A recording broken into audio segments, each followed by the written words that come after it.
with Megan, Ethan, and our special guest today, Ruby Gibbs. Ruby was recently seen, I recently saw her in Finding Neverland, the national tour, which I pulled my playbill out for today. So thanks for being here, Ruby. I'm very new at this, so I'm going to warn our viewers that I'm new at it as well. So what could you tell us about yourself? Like, what are some of your favorite credits you've, have on your resume? Yeah, well, I am from North Carolina. I am a Southern girl at heart, and I went to Elon University for my BFA in music theater. I graduated in 2017, and then moved to the city about 2 months after I graduated. And then 9 months later, I booked Finding Neverland, which was incredible. I booked it at 22. Was really young to be cast as the mom of 4, but I loved it.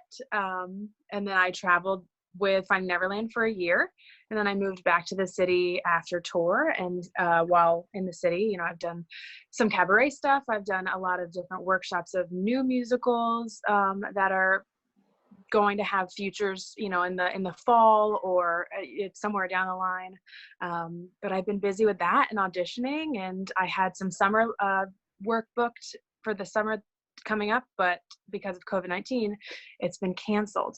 So we're all mourning the loss of our theater opportunities, but that's okay because they'll still be there when this is all over. Right. Yeah, I'm in the midst of 3 callbacks for 3 shows right now, and one of the scripts, because I research all of the, I purchase the script and research them when I get a callback. So I'm up for the lead in Heathers, 2 of the leads in Something Rotten, and the lead in All Shook Up, and I'm like, I just want this to be over so I can get one of these parts. No way, that's awesome. Yeah. Those are great roles. Is that a Finding Neverland shirt I see? It is. It's my tour shirt. I bought it when... I've got one of those. I should have thrown it on. Oh, we should have planned. Yeah, no, I'm obsessed with that musical. It's one of my favorites. That's actually my dream role is Barry. No way. Yeah. Yep. So, what was your first experience in theater? Like, what was the first show you did? Yeah. Well, if I'm going to be completely honest, I know that there was a couple of church performances that I did when I was like 5 or 6, very young. But I think the first one that has such a big impact on me was that I've got 2 older sisters who are both in theater and performing arts. And so when I was like in kindergarten, 1st grade, I was in their middle schools helping my mom with like all the backstage stuff for their shows. And so I watched them and I was totally in love with it. So when I got to elementary school, I went to this incredible school that let kids join the theater productions in 3rd grade. So 3rd grade, 4th grade, 5th grade could do, they did a musical every year. So in 3rd grade, I took that elective and I got a singing role, but absolutely no lines. I couldn't, I didn't say anything. I just sang this one little solo and I loved it.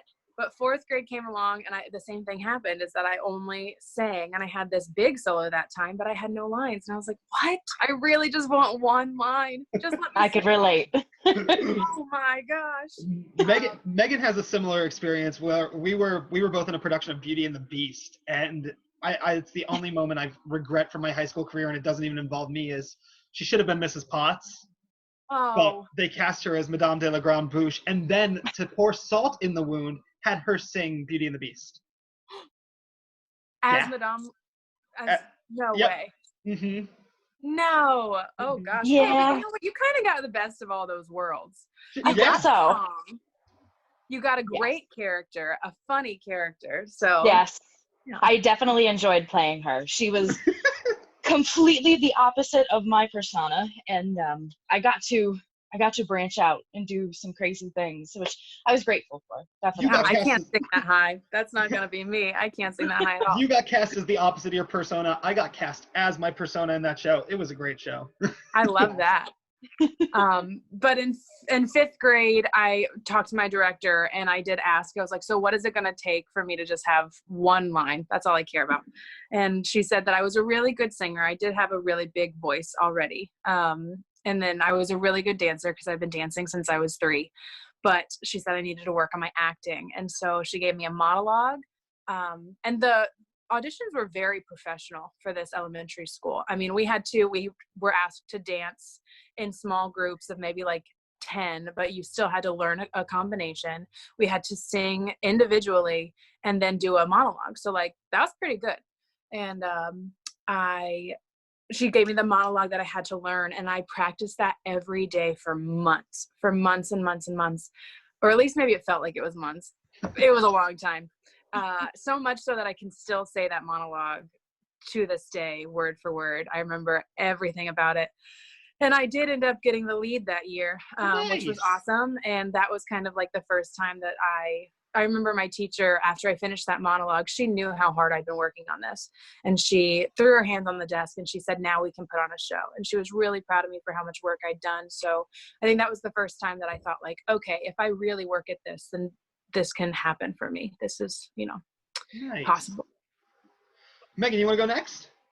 Yes, let me go through the books, because I think we just covered like 2 or 3 questions, which is actually awesome. I'm the talker. I'm so sorry. Hey, no, that's well with our perfect. team. Yes, yeah, because we have hour-long conversations. But so starting so young, what was your favorite city to perform in so far? Oh my gosh. Yeah, So before tour, I had never been west of Missouri. And I'd really only traveled like up and down the East Coast. I'd been to New York twice. I'd been down to Florida and like all the states in between, but I'd never been any further north than New York. And I'd never, I'm a Southern girl, so I kind of knew Florida, and all those states, but I'd never been west of Missouri. And I remember everything about the first like quarter of tour was in the Midwest and then the upper Midwest. So like, we hit Oregon and Washington, California for the first time. And I remember even like 2 weeks into tour, I guess 3 weeks in, we were in South Dakota, Sioux Falls, South Dakota. And that was stunning. And that was just the beginning of me falling in love with the upper Midwest, the Midwest in general, and then the West Coast. That was just the beginning. So Sioux Falls kind of like definitely stole all of our hearts. But then the one that really got me was we had to wake up at like 3 a.m. to get to the airport. And we took 3 flights. We had to fly from, I think it was Fargo, North Dakota, shortly after the South Dakota trip. Fly from Fargo, North Dakota to Colorado, from Colorado to LA, and then from LA to San Luis Obispo, where we had our show. And it was very early in the morning, but we still got there by 11 because of all the time changes. And I will never forget what it was like to touch down on the West Coast and to experience that town. Oh my gosh. And then driving up the coast of California and then into Washington and Oregon after that was, my heart is still there. I left it there. I got to go back. Awesome. I got to go back and get it. Nice. Ethan, I'm passing to you. All right. What was your favorite role to play? Ever? Yeah, ever. Okay. Let's see. I can tell you some favorite shows for sure. My favorite show, I've done 2 of them, Ragtime and Parade. Those 2 have my heart very deeply. I have found that I have a proclivity towards historical musicals. There's something about them that just really grabs my heart. I think it's everything from the score to the subject matter to knowing that those stories often give a voice to people whose stories weren't told correctly. So I got to do Ragtime my freshman year of college and then Parade my senior year of college. And I absolutely loved those. But I just played small characters in those shows. So I would like the chance, like Lucille in Parade, the lead, is a dream. Maybe somewhere down the line I get to play Mother in Ragtime. I'll settle for Emma Goldman. It doesn't matter. I would love it. I could do their shows forever. But then I think Finding Neverland has my heart in such a specific way. It was my first thing that I did outside of college. Who does that? How lucky is that? Yeah, you're the second person I've ever heard that's done that. The first being mine and Ethan's main teacher, Mandy Bruno. She booked Les Mis on Broadway right out of college. No way. Well, yeah, I wasn't on Broadway. I didn't do that. But still, it's such a huge accomplishment right out. Thanks. Thank you. Yeah. So Finding Neverland, and the thing that I love about Finding Neverland is that it talks about such complicated subject matter, right? It deals with love and loss so profoundly from the really unique perspective of a child, and also from a man who is trying to find himself. So you see both of those perspectives. You see it from a mother who is trying to pour all of her love into her children while she still can. Like, such beautiful perspectives to have on love and loss, and doing that across the country and getting to talk to all of the people after the show about how that story impacted their lives and how they related to it, how it resonated with them. I mean, there was nothing more rewarding than doing that role specifically. All right. So let's switch gears a little bit real quick. Got to talk about, how you're coping with quarantine and all that stuff. So how have you been keeping busy, staying isolated? Binging any shows that, we should check out, any of that fun stuff? Yes. Well, so I left New York in mid-March because I had a feeling. My mom is a registered nurse and she's still in the medical field. She's still active. And I've always, I was going to be a neurosurgeon for many, many years in high school. That's what I thought I was going to do. And that did not pan out. And I'm glad for it. I couldn't do that. I've got major respect but I couldn't take that responsibility. I don't know how people do it, but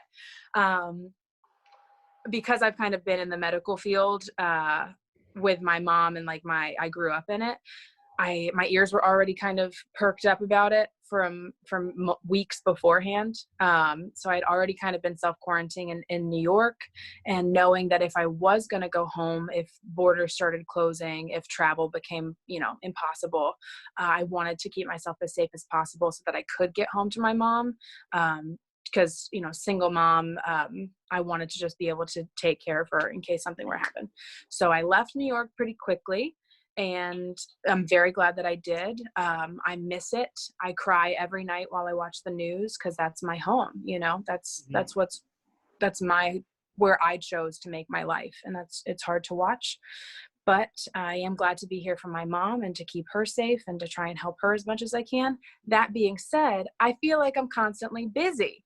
I'm home now and my mom's working during the day. So I work while she's working. I work on, I scour the internet for different acting blogs and advice columns on Backstage and Broadway World and all that kind of stuff. I've been doing a lot of self-tapes for stuff back in New York. Been working on my own, my repertoire, my book, my monologues, been doing research for that kind of stuff. Been busy with that. And then after my mom gets off work, that's when we kind of entertain each other. We play games, we watch shows, which I've got plenty of recs.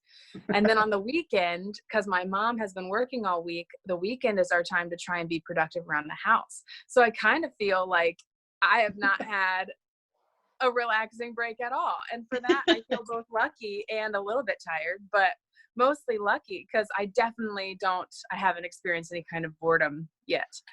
As far as shows go, have you watched Self-Made, Octavia Spencer's show on Netflix? No, I haven't yet. So good. It's 4 episodes. It's, again, based on something that happened in history. So I'm already a little bit there. But I've watched that. Did you watch Tiger King? I've just started it, actually, this morning. No way. Meg, have you started it? I have not. No, I have not gotten to it. We've been on the For Life kick by 50 Cent. We've done that one so far. That one's that's about a prisoner who was wrongfully, obviously, put in, a African male who was charged with drug charges and everything, and they had no evidence towards it, but now he passed the boards, and he's actually an attorney for all of the other prisoners and trying to win his case at the same time. It's fantastic. The script is amazing, absolutely amazing. I get into it as if it's real, so I'm like, yeah, get him, and I'm yelling. I'm like, this is great. Is it on Netflix? Is it on Hulu? Which one? Hulu. Okay, yes. Yeah, and also on Hulu is Little Fires Everywhere. Have you seen that one? I have not, but I have heard it. I've scrolled past it a few times and thought, okay, It's really good. try it out.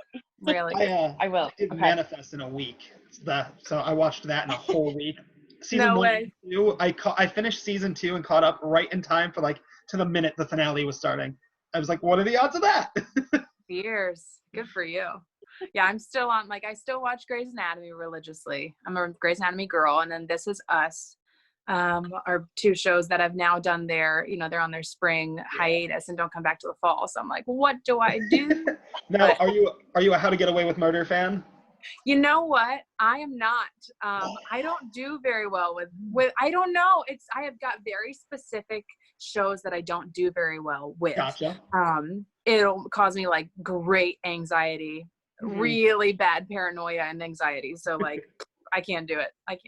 That's a really good one. If you change your mind ever, I totally recommend. I hope I do, maybe, but. You want to circle back? I know you said you had 2 questions prepped, so. All right. Was there someone or something that specifically they got you motivated into acting? Well, I gotta say that my mom has always, so I grew up with a single mom and then 2 older sisters. So it was a house of 4 girls, and she has always been 100% behind us, no matter what we wanted to do. So while she, didn't necessarily inspire me to go into acting, but she always inspired me to keep going with what I loved. And since it was acting, she's been my number 1 fan, my biggest supporter, always behind me, willing to help me with anything. A couple weeks ago when I first got here and we were doing so many self-tapes, she was my reader for different scenes that we were doing. And I never thought that I'd be reading a scene with my mom, but she was great. She was more talented than I probably. So I think she should get into the career, but she's always been behind me. And my sisters are also in the performing arts too. My oldest sister is a middle school theater teacher now. And my the sister in the middle sister, she majored in dance in college and then worked for a dance company for a very long time. So we were 3 very artsy kids, and we kind of motivated each other, and we're always inspired to watch each other shine. So Nice. I think it's kind of in the blood somehow. Awesome. So I think we're all kind of curious, once you're able to get back to New York and once Broadway reopens, what is one show that you have to see? I still haven't even seen Hadestown. What was I doing? I haven't seen that yet. I haven't seen that one yet. I finally got around to Come From Away in Hamilton, and then I saw Phantom for the second time. And Phantom was my last show I saw in New York. But my personal list, I really want to see Mrs. Doubtfire, and I really want to see 6 because the hype for both of them. I just want to see if it lives up to it. And I'm a huge Rob McClure fan. So, yeah. Did you get to see Beetlejuice? I was lucky enough to see Beetlejuice. I was going to try to see it again, but that's so unfortunate what happened there. Yeah, it is.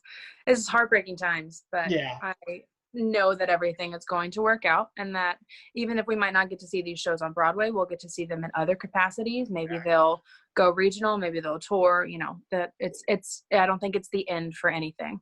My dream was to see Matthew Morrison in Finding Neverland, so I'm going to take that to segue. I didn't get a chance to see it on Broadway, but I did get to see the tour when it was in Scranton. Unfortunately, I didn't get to have the stage door experience in Scranton because if you remember, the night specifically, I was there the night of the big thunderstorm. Yes. So there was no chance of any stage door interaction at all. So what a shame. But I did love Scranton. I do remember that city very well, and I do remember that storm. That was wild. It was it was absolutely insane. I think my usual drive from where I live in Carbondale to Scranton is usually about 25 minutes. I think it took me about 50 to get home that night. Oh my gosh. Wow. So what was your absolute favorite moment to perform in Finding Neverland? Yeah, like in the show? What did I want? Okay. The whole thing, man, I loved every minute of it. And I had done, I'd found ways to make almost every moment so personal. And so it kind of depended on the night. Sometimes I really loved running out there and pretended to be a pirate first thing and just kind of grabbing the audience and shaking them kind of out of what they maybe have expected the show to be right off the bat, and to be playing with those boys. And we had kind of a ritual of what we would do backstage right before we went on for that first line. And just being able to connect with those boys at the beginning of every show was always something that I really treasured. But what else? I mean, the dinner party was always very, very funny. It was almost different every night. We'd find ways to, make each other smile, make each other laugh, still in character, because I'm a big stickler on that. Like, you got to be within character. But that's what people do, is that we make connections, and then we make each other laugh. We have relationships with people, right? So I think it's okay to play with them within some parameters there. But dinner party was always fun. But the one thing that always got me was play. That was my favorite scene. I'm a huge Stronger fan, but play, I was like, I'm really glad I got to see that live, because it's one thing I want to do when we do our next cabaret show with my theater kids, is I want to do that as an ensemble number and incorporate our staff right into it, because it's just such a fun That would be song. awesome. That's exactly what it's about too. The integration of childhood and adulthood, and making sure that when you're an adult, you don't lose that. But the guy that played my Barry, Jeff and I were really good friends on tour and have become lifelong buddies and partners and friends, and outside of the tour. And he would make me laugh so hard. There would be times when I would be afraid that I would just lose it. Gosh, we were ridiculous, and I loved that scene, doing that scene with Jeff. And then there were many times, like, the beginning of the choreography is mostly me and Jeff, but then there is a time when it becomes the whole group, and that's really one of the only times that Sylvia's ever involved with the chorus and the ensemble. So that was just so fun to be able to connect with everybody on such a silly song. And we all had our things that we would do to make each other laugh, so I miss that. So I don't know if you could tell me, but I'm really interested, and you're going to look at me and give me the stink eye as soon as I ask this question. Ooh. How does the glitter vortex work? Ooh. Not the stink eye, just the coy eye. Can't tell you. That's a big old secret. But it is quite magical. I hope that it was magical from the audience's point of view, but it's magical to be into. I don't know how much I can say anymore, because it's been a little while, and it kind of stinks, because if people were able to go backstage, then you'd probably be able to see how it works. You'd figure it out from what you could see backstage. But I guess I'm going to have to leave the magic out there for anyone who doesn't. And maybe I'll tell you later. But perfect. Maybe not. Awesome. Yeah. Awesome. Yes. She pulled a Harry Potter and the Cursed Child, # don't spoil the secret. I can't. I know. And then, my last Finding Neverland related question, I guess I got to ask is, what was your favorite song in the show that wasn't, a Sylvia song? Yeah. Oh, man. I mean, Jeff and I would always dance around to We're All Made of Stars. And that was such a sweet song every night. Those kids were amazing. They are. They're stunning. And I still talk to all of them, still keep in touch with all of them. But the cool thing was that, we had 6 boys, and 4 of them played at least 3 other characters, and 2 of them switched between the 2 youngest boys. And for those 4 that were the oldest, and they would switch. So, like, the song was different. There were maybe 24 variations of how that song could have gone, depending on who was playing who that night. And it was always just so joyous and fun. I got to be backstage. Sylvia is really out halfway through the first act, and then she's got a nice long break, 15 minutes left of the show, a 20-minute intermission. Like, she's just chilling. So I would stand in the wings for many, many performances and watch Stronger and Circus of Your Mind. Circus of Your Mind was very dangerous to be backstage. So I actually wasn't able to watch that one as much, because there's so many moving pieces and people are running with poles and with doors and with so many things. So I had to kind of stay away for that one. I would always listen to it over the speakers, but then I'd be out there for Stronger. And a lot of times my castmates would see me in the wings and I would be doing the choreography and like they would be looking at me and sometimes we would interact from off the stage and on the stage. So sometimes it felt like I got to be a part of it even though I wasn't seen. But it was always fun. Awesome. Well, I love the duet, the What You Mean to Me duet. That's I love the entire show. I don't think there's a moment in it where I think, one of the most shows, some shows have those moments where you're like, oh, can this end? But I don't think Finding Neverland's one of those, shows that has those moments because the entire story is just, so enveloping and there's so many different sides to it. But I don't want to keep you too much longer. So I was up till like 3 o'clock in the morning panicking over this last night because like I said, I've never done it.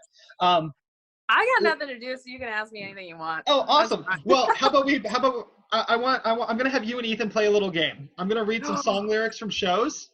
I've got five different shows. So bad at this. If you guys could, identify what show the song is from. So Ethan and I are a team, or are we competing? Oh, you're competing against each other. Oh, Ethan, you're so going to win.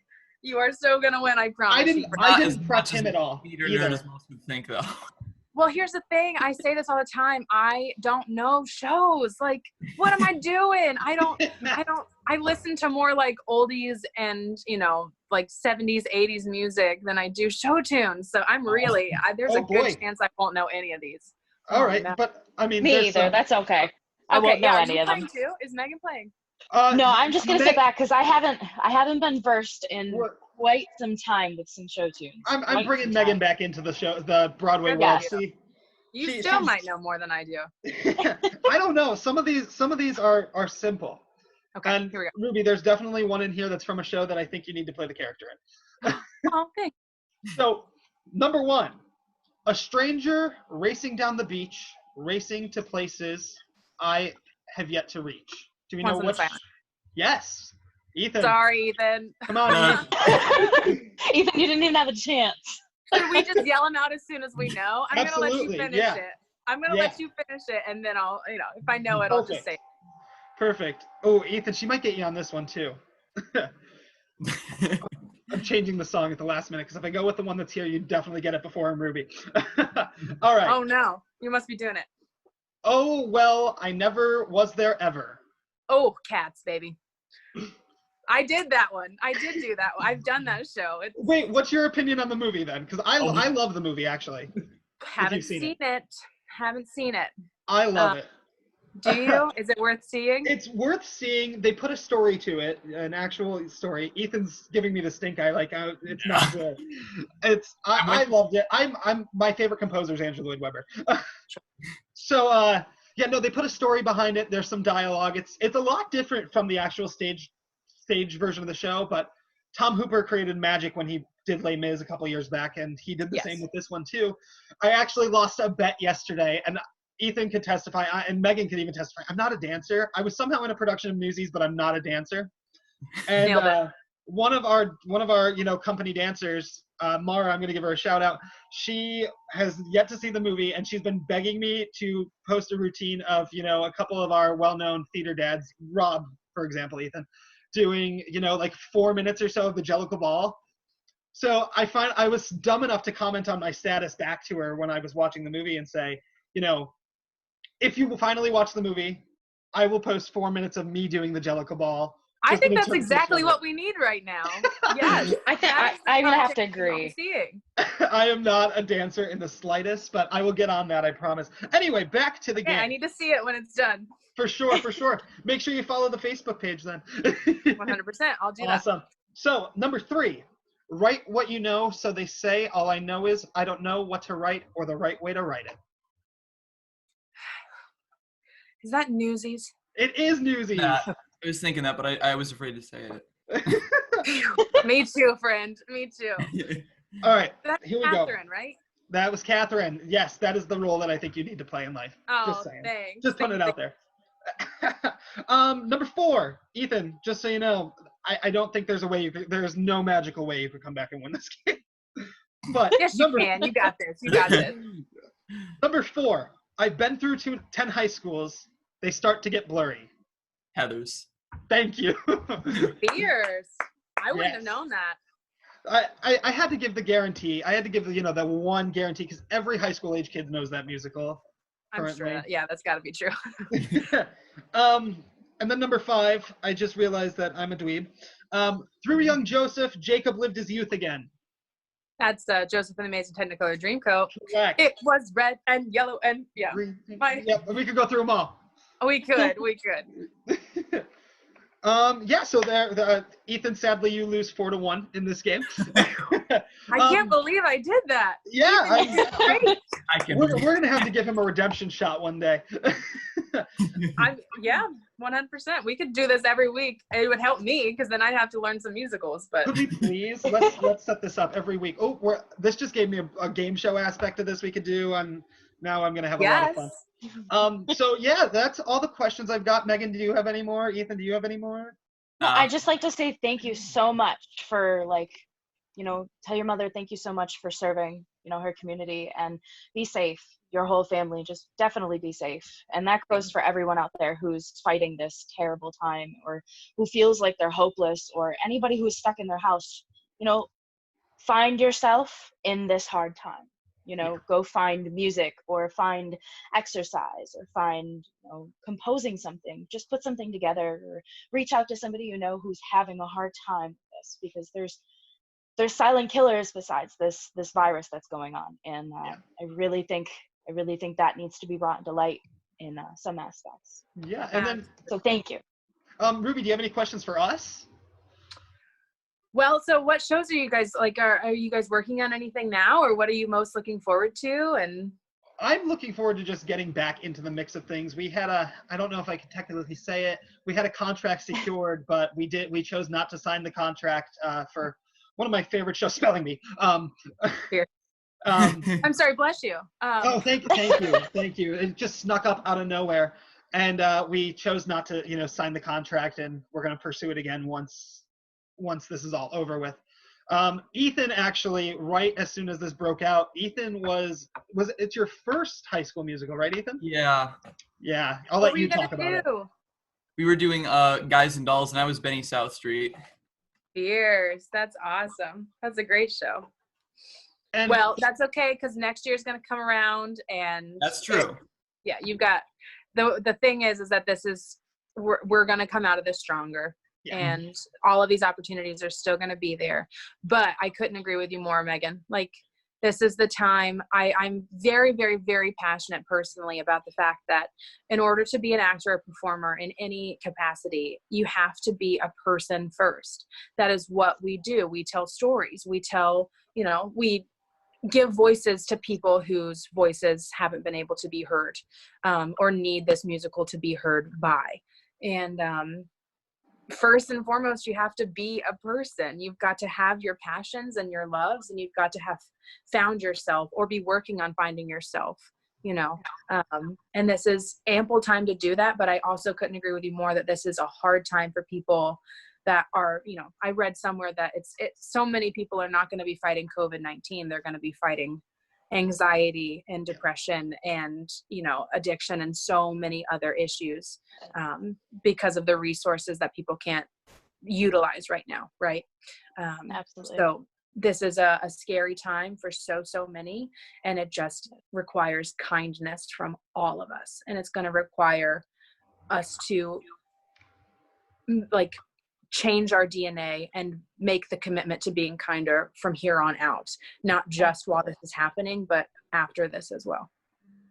Absolutely. Yeah, absolutely. And thank you guys for what you guys are doing, because you guys are bringing entertainment and, information, education, everything to people. Did you get a chance to check out any of our videos yet? Absolutely. I love them. Awesome. I can't wait to be one of them. I'm not going to lie. I was totally intimidated when you liked my Hot Patootie video yesterday on Instagram. We definitely all got a message look at this. Yeah, no way, that's so silly. Yeah. That's so silly. So, I'm just, yeah. So I actually had put out an ask for you to send in a video. Can you give us a hint of what you're going to be doing?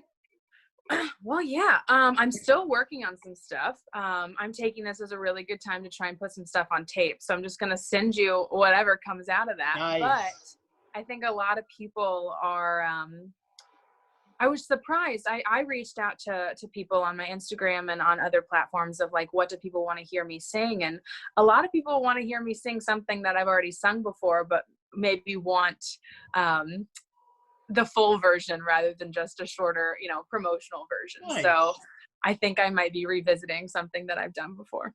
If I know what it is, I think I'm excited. All right, so I think that'll do it for us. Thank you again for doing this. Absolutely. Thank you guys, and be safe. Absolutely. Thank you very much. You as Y'all well. all rock. We can fly if we want to. I promise you, faith will give you wings. Just take the second star on the right, straight ahead to the morning light. Let's take the second star on the right, straight ahead to the morning light.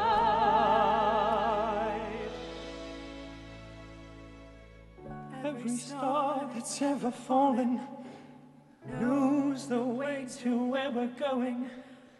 Now I really know just what you mean to me.